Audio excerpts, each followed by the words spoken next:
নমস্কার বন্ধুরা, plants and nature YouTube চ্যানেলে আবার আপনাদেরকে স্বাগত জানাচ্ছি।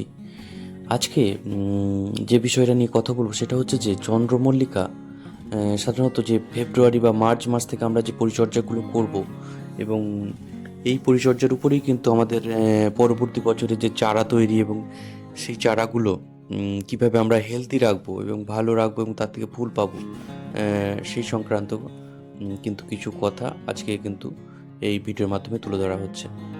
এই যে চন্দ্রমল্লিকাগুলো দেখুন, এটা সাধারণত মাটিতে করা আছে আমাদের প্যারাপোর্টের উপরে এবং এটা অনেক লেটে লাগানো হয়েছে, যার জন্য কিন্তু এখনও ফুল পাচ্ছি। কিন্তু বেশিরভাগ চন্দ্রমল্লিকা এই যে সিন্ডারের ক্ষেত্রে এগুলো কিন্তু কেটে দেওয়া হয়েছে, সাধারণত 6 ইঞ্চি বা 7 ইঞ্চি রেখে এটাগুলো কেটে দেওয়া হয়েছে এবং প্রত্যেকটাতে কিন্তু ট্যাগ করা হয়েছে কোনটা কী কালার। সাধারণত ফুল হয়ে যাওয়ার পর বা ফুল শুকনো হয়ে যাওয়ার পর আমরা কিন্তু বুঝতে পারবো না যে কোন গাছটা কী রঙের ফুল ছিল। তো সেটা ভালো করে বোঝার জন্যে আমরা প্রত্যেকটাতে কিন্তু ট্যাগ করে দেওয়া হয়েছে। এই যে দেখুন, প্রত্যেকটাতে কিন্তু এরকম করে কিন্তু ট্যাগ করে দেওয়া হয়েছে। এই যে এটা একটা ডিপ পার্পেলের একটা গাছ, এরকমভাবে প্রত্যেকটাতে কিন্তু আছে। এটা মিক্সড কালারের একটা চন্দ্রমল্লিকা, এরকম yellow, white, pink white mixed, এরকম বিভিন্ন কালার কিন্তু সাধারণত প্রত্যেকটা ট্যাগ করা হয়েছে। আপনারাও প্রত্যেকে কিন্তু আপনাদের চন্দ্রমল্লিকাগুলো যখন কাটবেন তো এরকমভাবে কিন্তু ট্যাগ করবেন, নাহলে কিন্তু বুঝতে পারবেন না। আর একটা বিষয় হচ্ছে যে এই সময় চন্দ্রমল্লিকার যে পরিচর্যা বা যে ফার্টিলাইজার দিতে হবে, সেটাও কিন্তু খুবই গুরুত্বপূর্ণ। মাটির ক্ষেত্রে বা সিন্ডারের ক্ষেত্রে দুটোতেই কিন্তু ফার্টিলাইজার ইউজ করতে হবে। সিন্ডারের ক্ষেত্রে সাধারণত প্রতি 15 দিন অন্তর আমরা সুফলা 15-15-15 যেটা আছে সেটা সাধারণত প্রত্যেকটা গাছ পিছু 1 গ্রাম বা 2 গ্রাম করে কিন্তু আমরা জলে গুলে ব্যবহার করব।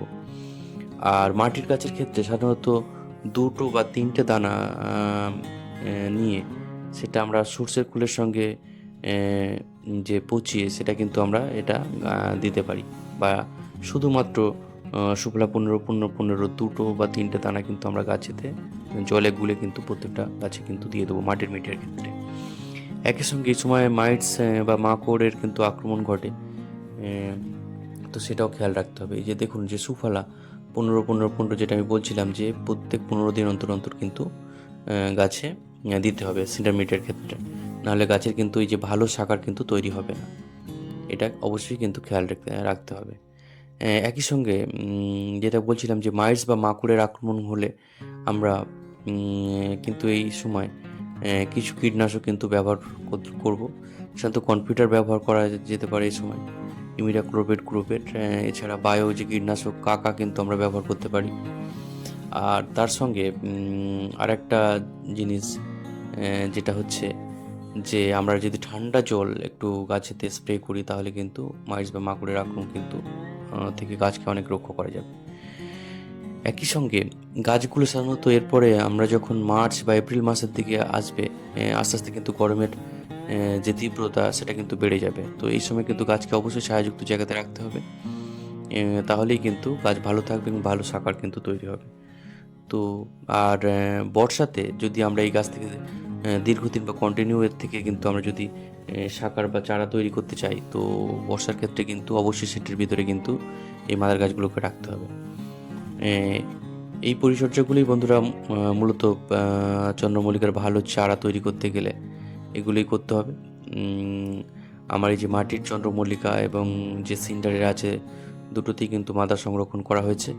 আপনারা চাইলে সংগ্রহ করতে পারেন এবং যোগাযোগ নম্বর ডেসক্রিপশানে দেওয়া আছে, আপনারা সেখান থেকে নাম্বারটা কালেক্ট করে নিয়ে যাদের চন্দ্রমল্লিকার চারা প্রয়োজন তো আপনারা কিন্তু যোগাযোগ করতে পারেন।